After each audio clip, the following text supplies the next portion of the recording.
Yeah, Professor Ken Andrade has brought in his Richard Bernays 6-string that was made a matter of years ago, and he's got his cello end pin. He's got a curved end pin on the thing, so he's going to talk a little bit about that. Okay, so I first was thinking about this after a master class with Paul Gilbreth, and when my initial foray into the guitar with kind of modified position, I used, as he suggested, the old cellist's posture, which was simply holding the guitar with your legs.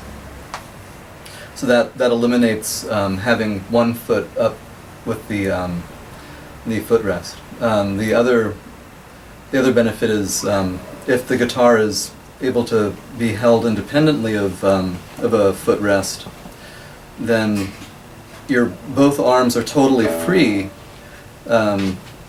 for making music. You don't have to have, in the traditional posture, you always have at least one of your arms having a significant role in stabilizing the guitar, which decreases body freedom.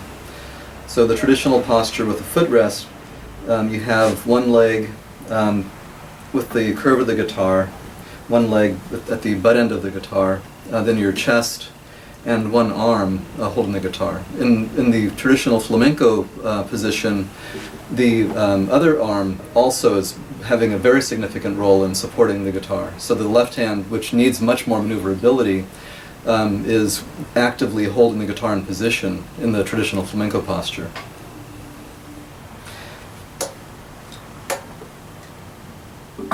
So benefits with the use of an end pin. My legs now are also totally free.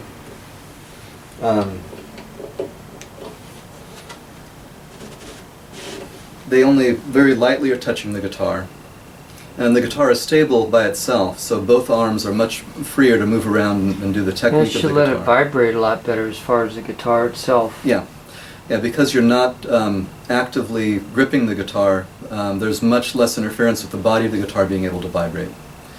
And if you're playing on a hardwood floor, the end pin makes the floor become a resonator also, so you get a little bit of increase of volume that way. Paul Galbraith accentuates that by having a large box that his guitar is perched on top of. So he is essentially sitting on top of a big soundboard when he's performing. I found his position, though, not to be so beneficial. He plays with the guitar very much in the cellist's posture, which for some aspects of left-hand technique it's easier, for other aspects it's harder. But for my approach to the tone production, it requires too much of a change in the right-hand position. So I'm much closer to a traditional guitar position with how I'm using the end pin, so that the technique is not so different from more standard technique.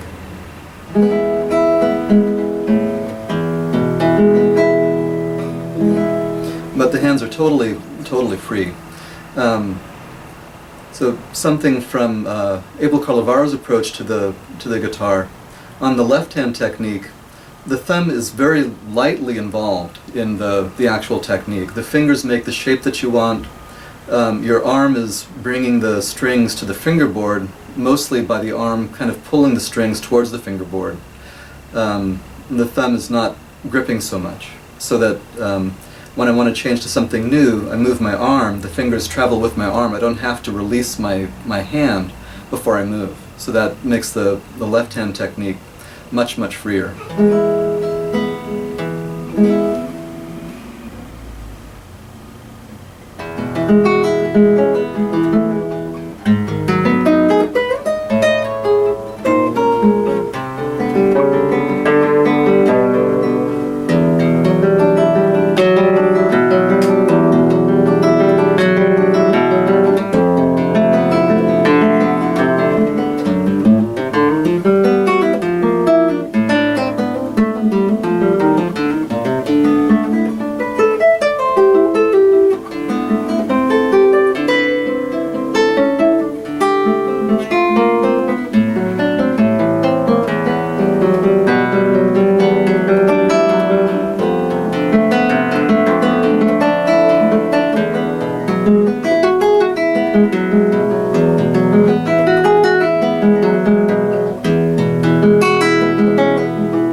What year is your Richard Bernet guitar? I forget. This one actually I traded for a Ruck for. So this was not one of the ones that was hand built for me specifically. This is an '89. Oh, okay. Yeah. So the other ones that I liked this guitar so much I had two others built from by Mr. Bernet. Yeah, you got the 10 string. A 6 and a 10. Yeah. 6 and a 10. Mm-hmm.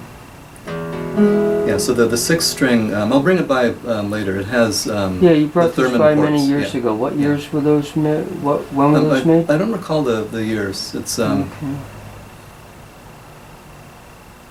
yeah, it's been some time, but yeah, I forget the exact year.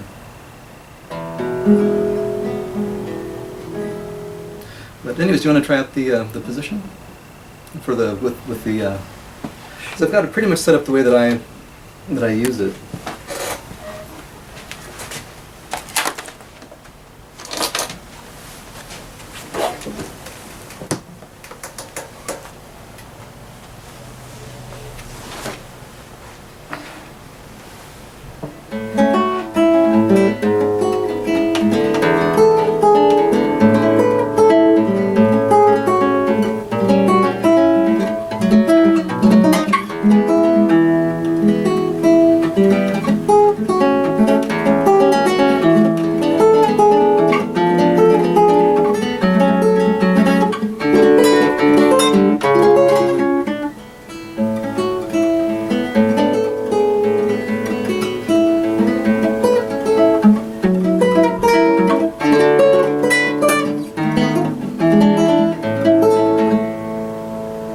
Yeah, it's pretty nice. Yeah, first time I ever tried that. Mm-hmm.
Yeah, about 2.5 years ago I started a 6-note tremolo, P-I-M-A-M-I, Mm-hmm.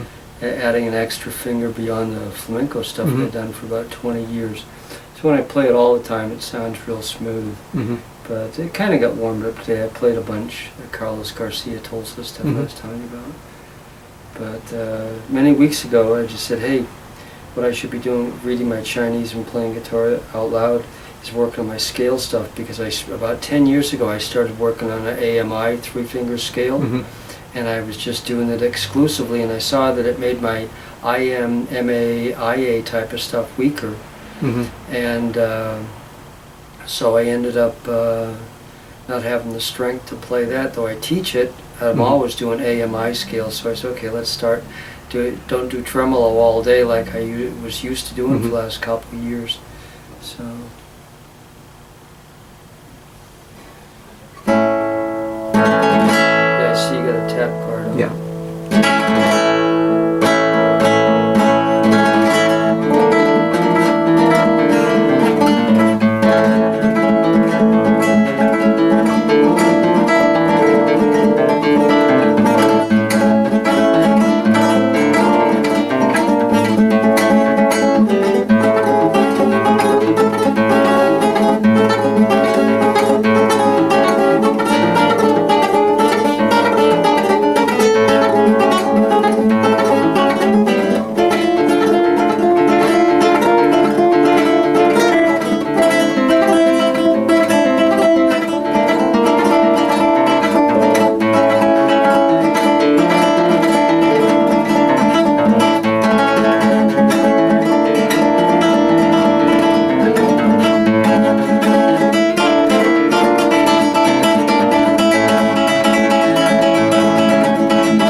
So it takes a little bit of getting used to that position, but I found just the body was so much freer in holding the guitar this way. There's much less tension involved in stabilizing it. Yeah, it's pretty neat. I'm glad I got to try it. It's a very different approach than I'm used to having to deal with.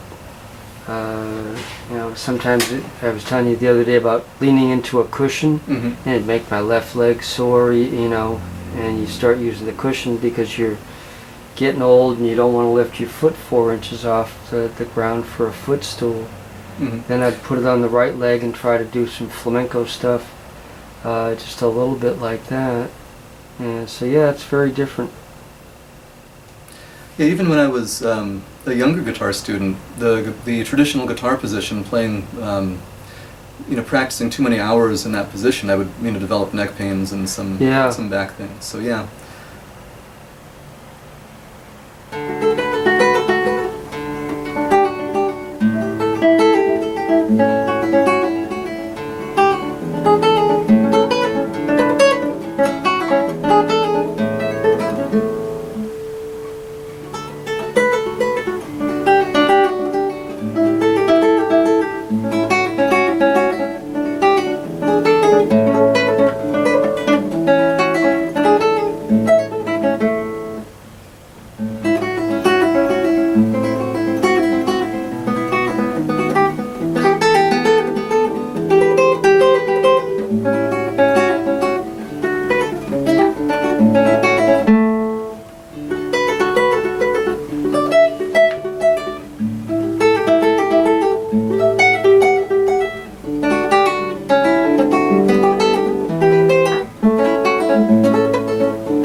Yeah, from 1989, what number of guitar is that of Richard's? It's number 485. 485. Yeah, I think he started building in 1966.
What year did you get your master's degree in? It's like 20 years ago or something. Let's see. That would have been around 96. Okay. Yeah. Let's see.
I'll need to scoot, but anyways, just wanted to... Yeah, thank you for coming down today. It's great, man.